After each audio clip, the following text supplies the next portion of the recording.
coming up.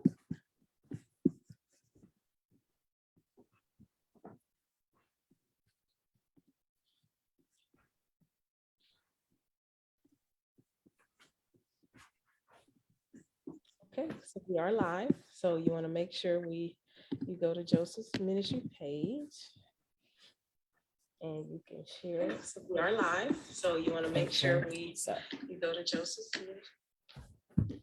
Perfect. Welcome everybody. We're just getting everything set up. We'll be starting here in just one moment, in 1 minute.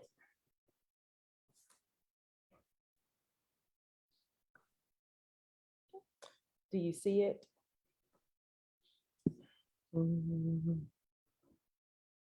Yes. Okay. And then share.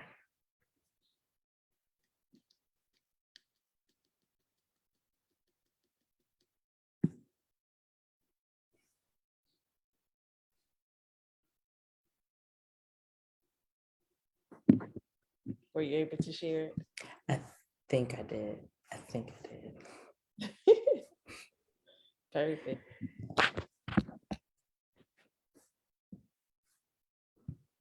Make sure. Let me know when you're ready.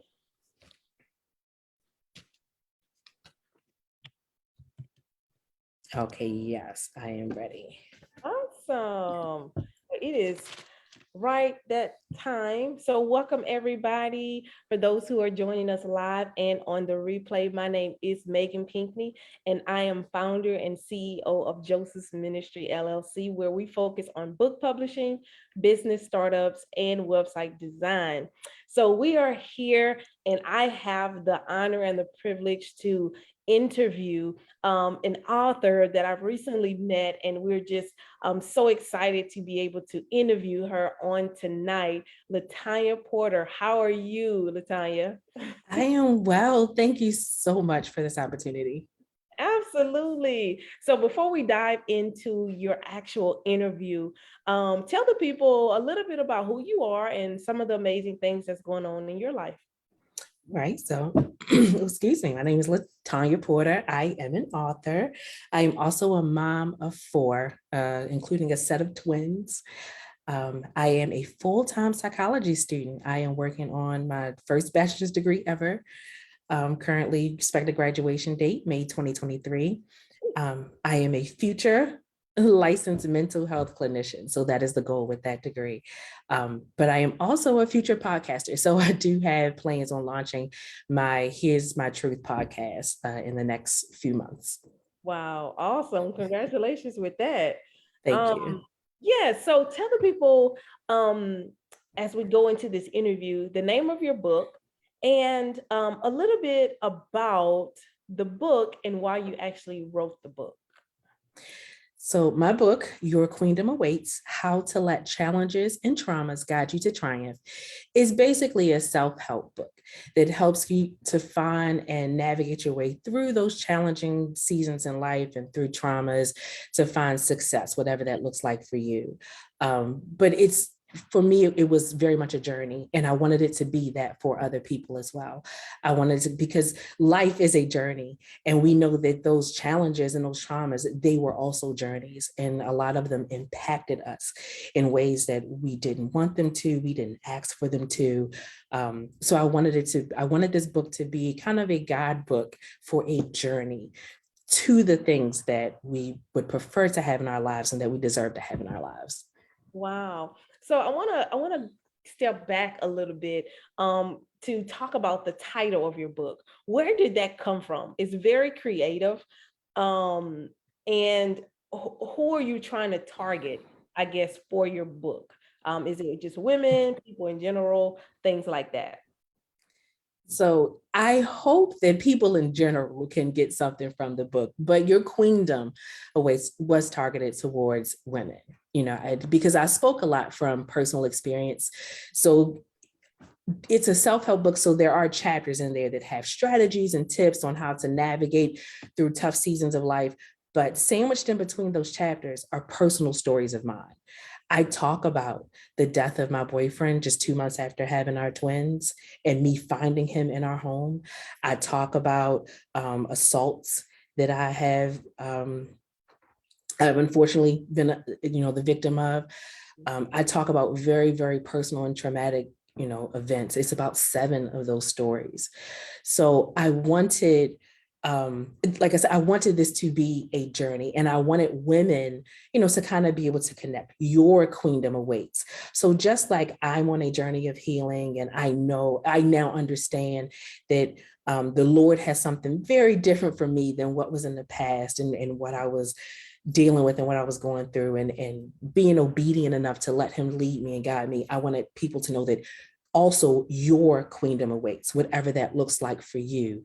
We can take this journey and we can find those individual queendoms together as a community. Wow. So you just said a lot. And I don't want to brush through your testimony because that's the reason, one of the reasons why you wrote this book. So with everything that you have conquered and overcome in your life, um, how did you get to a point of I'm going through this traumatic time in my life to I want to write a book?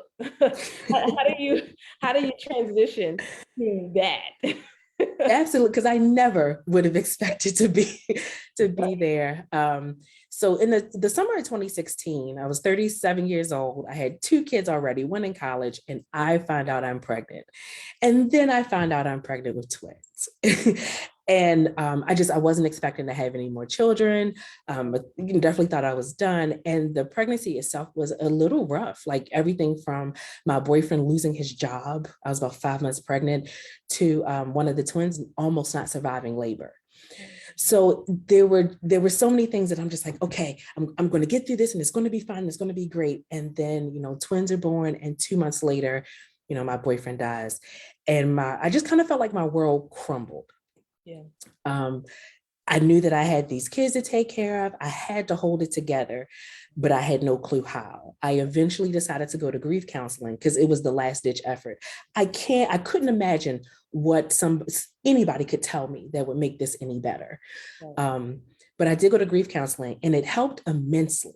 Like it really, really helped with the healing, the processing. Sometimes just being able to go in and say all of those unimaginable, feelings that you really can't tell everybody else, but this person isn't going to judge you. Like, this is where I am today, and just being able to share that in a vulnerable way, and knowing that that person will just kind of support you through it. But as I went through that process of healing, kind of moving through the grief, but then also transitioning to, why are you grieving this way? Why do you feel this way about yourself? There were things that I hadn't healed from. I hadn't grieved the loss of my mom. I hadn't grieved the loss of my dad. I hadn't grieved the loss of my fiance in my 20s.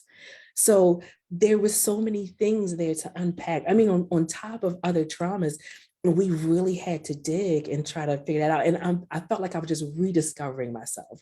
Who am I? Like, what, maybe I am here for a reason. Like, maybe it's more than just this life of hardship. Yeah. And I remember, telling her, I think I want to write a book.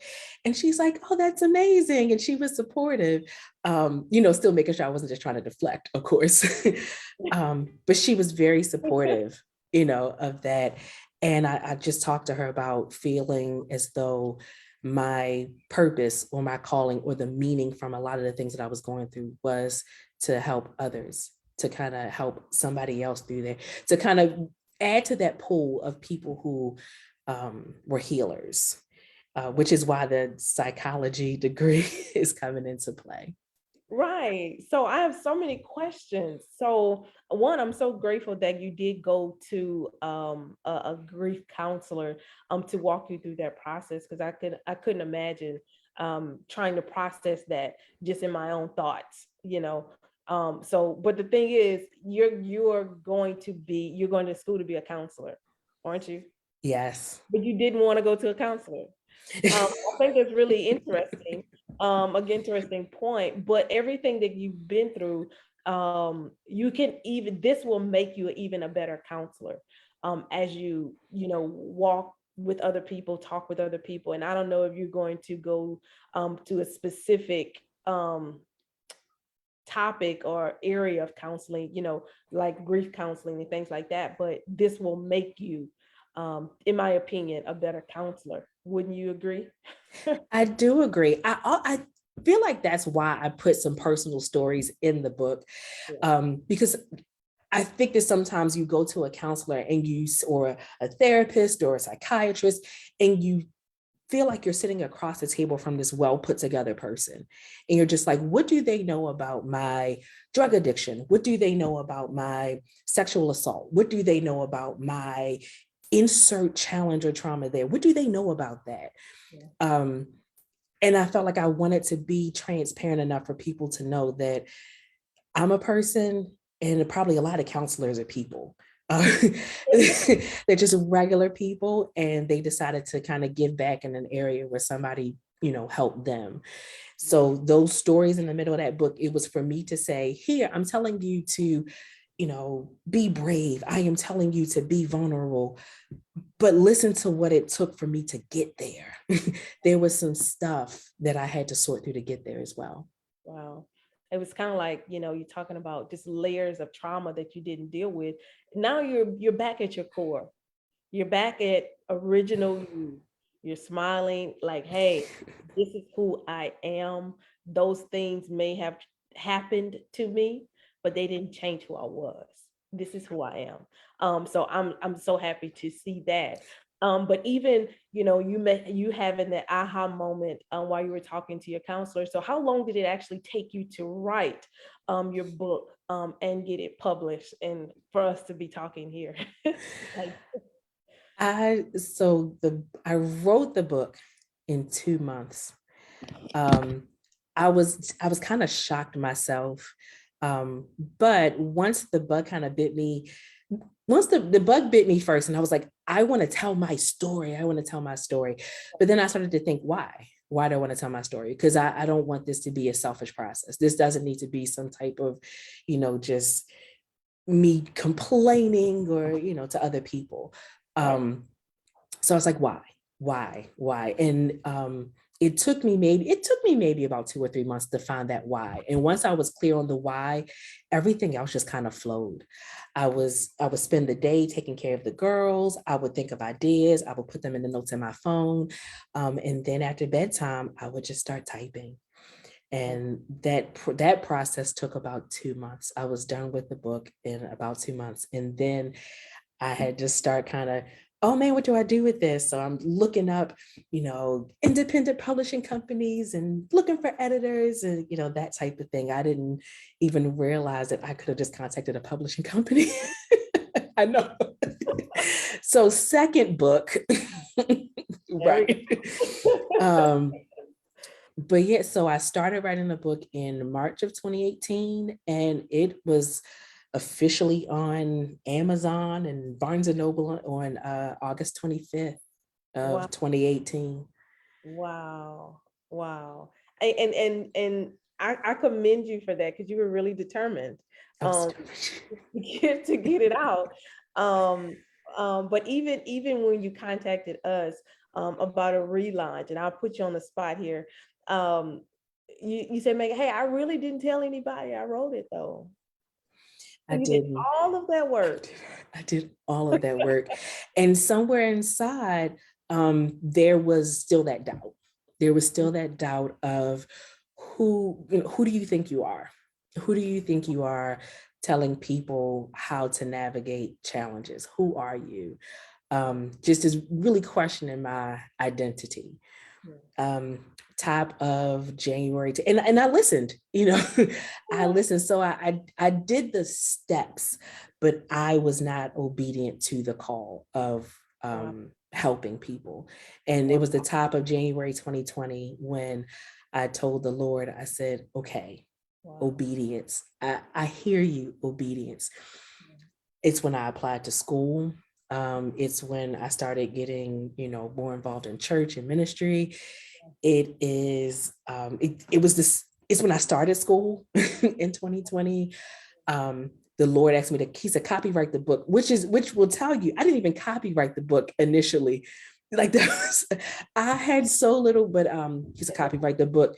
And he said, And it was the obedience of, I'm about to help you. I'm about to help you find yourself, your identity. I'm about to help the people who I'm telling you to help. Don't sit on this. Don't Moses me is basically what he said. Oh, Don't Moses me. Don't give me these excuses. yes. So getting connected with you, honestly, to me, was just a part of that divine plan, just being put in, because I am in central Pennsylvania and Yeah, you are not. I'm not. So us, being able to connect the way we did, it was just a part of that plan of him, saying, maybe you can't, but I can. Yeah, um I love it. through you, I'm gonna do something. You just have to be obedient. You have to let me work my magic, basically. So Wow. I am being obedient this time.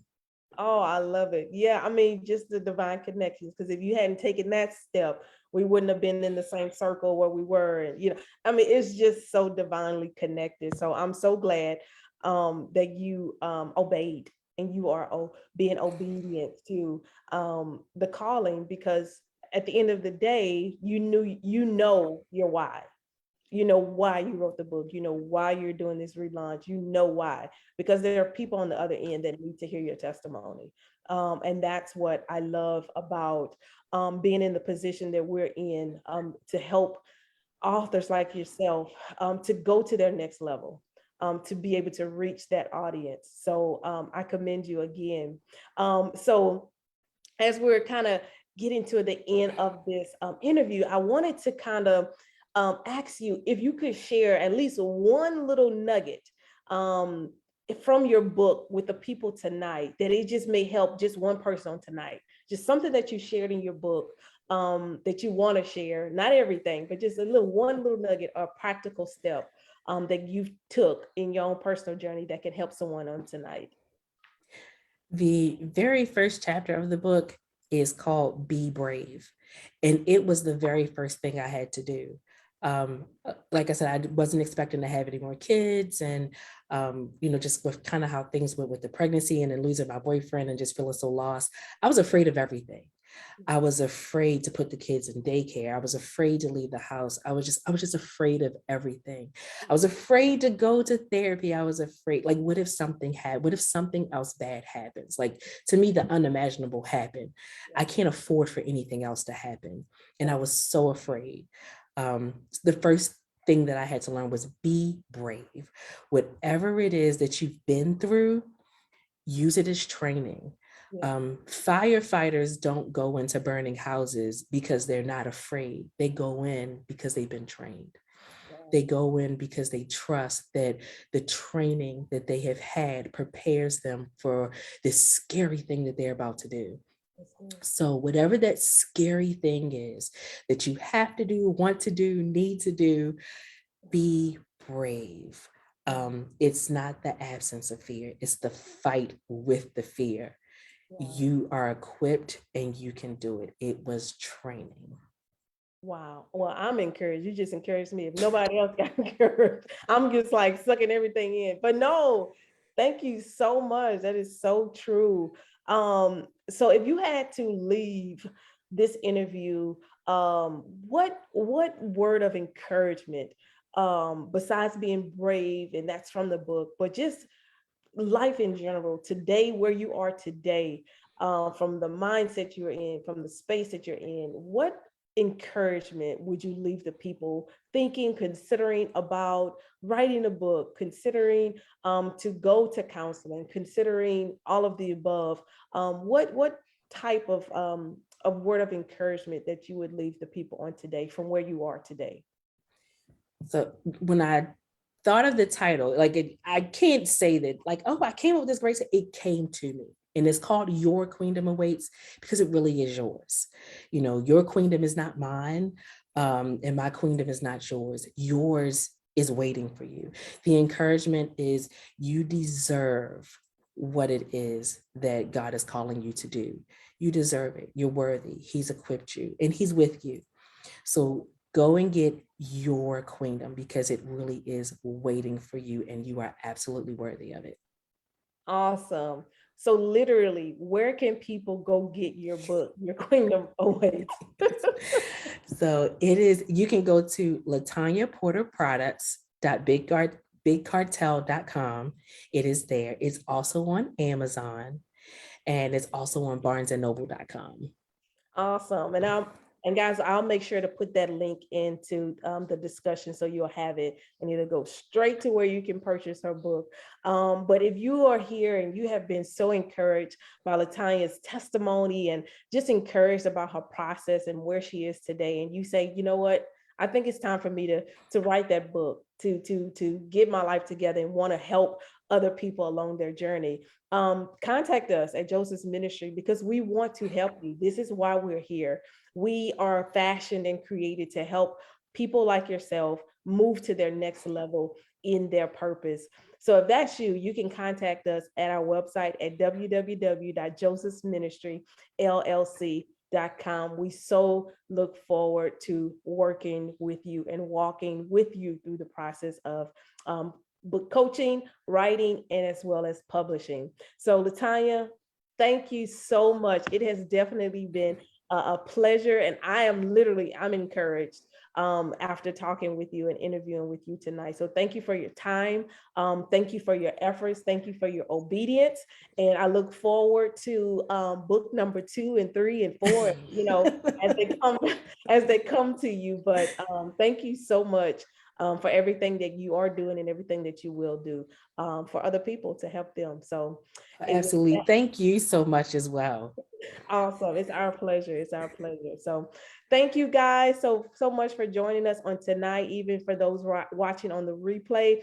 Make sure to reach out to LaTonya, purchase her book, buy boxes of them, share with other people. For those, it may not be you personally, but it may be someone that you know. So please support her as she is on her journey to help so many people get healed and get over some trauma in their areas of their lives. So thank you guys so much for joining us on tonight, and I will see you guys on our next author interview. Have a good night.